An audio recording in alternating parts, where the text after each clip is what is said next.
দক্ষিণ এশিয়া আবারও কাঁপছে এক ভয়ঙ্কর ঘোষণায়।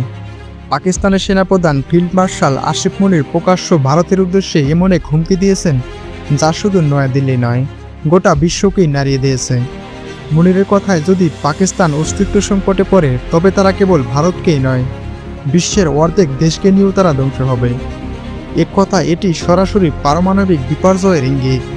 এখন প্রশ্ন হলো, এটি কি শুধু রাজনৈতিক হুমকি, নাকি আসলেই পাকিস্তান এমন ভয়ঙ্কর সিদ্ধান্তের জন্য প্রস্তুত?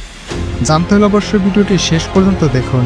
আর ভিডিওটি ভালো লাগলে অবশ্যই একটি লাইক করবেন এবং সাবস্ক্রাইব করে আমাদের পাশে থাকবেন। আসিফ মুনিরের এই বিতর্কিত বক্তব্য এসেছে যুক্তরাষ্ট্রের ফ্লোরিডা অঙ্গরাজ্যের এক নৈশভোজ অনুষ্ঠানে। পাকিস্তানের বংশোদ্ভূত মার্কিন ব্যবসায়ী ও ট্যাম্পার সম্মানসূচক কনসাল আদনান আসাদের আয়োজিত এই অনুষ্ঠানে প্রায় 120 জন ফ্লোরিডা ভিত্তিক পাকিস্তানি বংশোদ্ভূত উপস্থিত ছিলেন। সবার সামনে আসিফ মুনির বলেন, আমরা পারমাণবিক শক্তিধর দেশ। যদি আমাদের মনে হয় আমরা ডুবে যাচ্ছি, তাহলে আমাদের সঙ্গে বিশ্বের অর্ধেককে নিয়েও ডুবে যাব। এই বক্তব্য শুধু ভারতকেই নয়, পশ্চিমা দেশগুলোর পক্ষেও বার্তা দিয়েছে পাকিস্তান। যে কোনো পরিস্থিতিতে লাস্ট রিসোর্স হিসেবে নিউক্লিয়ার অস্ত্র ব্যবহার করতে পিছপা হবে না পাকিস্তান। বন্ধুরা, এখন গুরুত্বপূর্ণ বিষয় হলো, গত 2 মাসে এটি ছিল আসিফ মুনিরের দ্বিতীয় যুক্তরাষ্ট্র সফর। এর আগে 18 জুন তিনি হোয়াইট হাউসে প্রেসিডেন্ট ডোনাল্ড ট্রাম্পের সঙ্গে মধ্যভোজে অংশ নিয়েছিলেন। সেখানে তিনি ট্রাম্পের শান্তি প্রতিষ্ঠায় ভূমিকার জন্য নোবেল পুরস্কারের দাবি করেছিলেন। ওই সফরগুলো পাকিস্তানের জন্য কূটনৈতিকভাবে গুরুত্বপূর্ণ, কারণ অর্থনৈতিক সংকটে জর্জরিত দেশটি যুক্তরাষ্ট্রসহ পশ্চিমা সমর্থন চাইছে। কিন্তু এবার ফ্লোরিডায় এসে তিনি এমন বক্তব্য করলেন যার জন্য ভারতের দিক কেঁপে উঠেছে। মনে শুধু পারমাণবিক হুমকি দিয়েই থামেননি, তিনি ভারতের ইন্দুস নদীর উপর বাঁধ বা অন্য কোনো অবকাঠামো নির্মাণের পরিকল্পনা নিয়েও তীব্র সতর্কতা দিয়েছেন। তার বাসায় আমরা অপেক্ষা করব, ভারত বাঁধ তৈরি করুক, আর তৈরি করলে 10টি মিসাইল দিয়ে তা ধ্বংস করব। ইন্দুস নদী ভারতীয়দের পারিবারিক সম্পত্তি নয়, আমাদের মিসাইলের কোনো অভাব নেই। এমন বক্তব্য পাকিস্তানের ওয়াটার সিকিউরিটি বা পানি সম্পদ রক্ষাকে জাতীয় নিরাপত্তার অংশ হিসেবে দেখার ইঙ্গিত দেয়। বিশেষজ্ঞ বলছেন, পানি ইস্যু নিয়ে যুদ্ধের ঝুঁকি দক্ষিণ এশিয়া অনেক বেড়ে গেছে। এই উত্তেজনা শুরু হয় পেহেলগাম সন্ত্রাসী হামলার পর।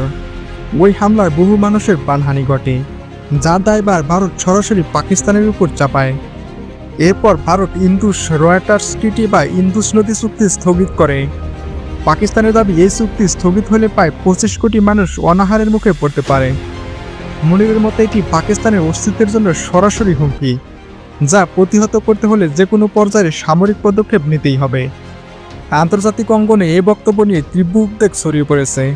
জাতিসংঘ সহ বিভিন্ন সংস্থা দক্ষিণ এশিয়ার দুই পরাশক্তির মধ্যে উত্তেজনা কমাতে আহ্বান জানিয়েছেন। বন্ধুরা, পাকিস্তান বর্তমানে বিশ্বের অন্যতম পারমাণবিক শক্তিধর দেশ। তাদের হাতে আনুমানিক 165টিরও বেশি পারমাণবিক ওয়ারহেড রয়েছে, যা ভারতের বড় শহরগুলো অল্প সময়ের মধ্যেই আঘাত হানতে সক্ষম।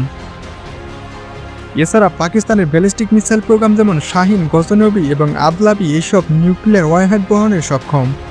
মুনিরের বক্তব্যের মধ্যে স্পষ্ট, তারা এই অস্ত্রগুলো কেবল প্রতিরক্ষার জন্য নয়, প্রয়োজন হলে আক্রমণভাবে ব্যবহার করতে প্রস্তুত।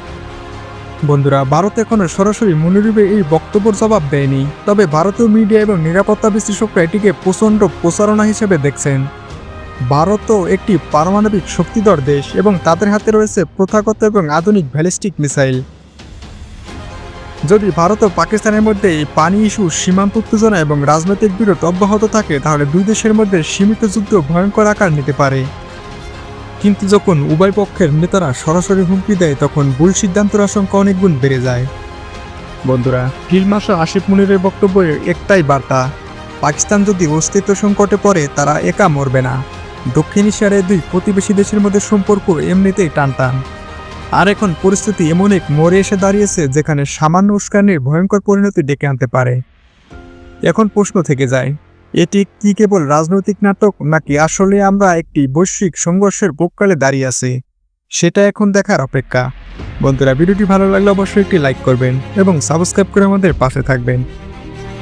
ভিডিওটি শেষ পর্যন্ত দেখার জন্য ধন্যবাদ।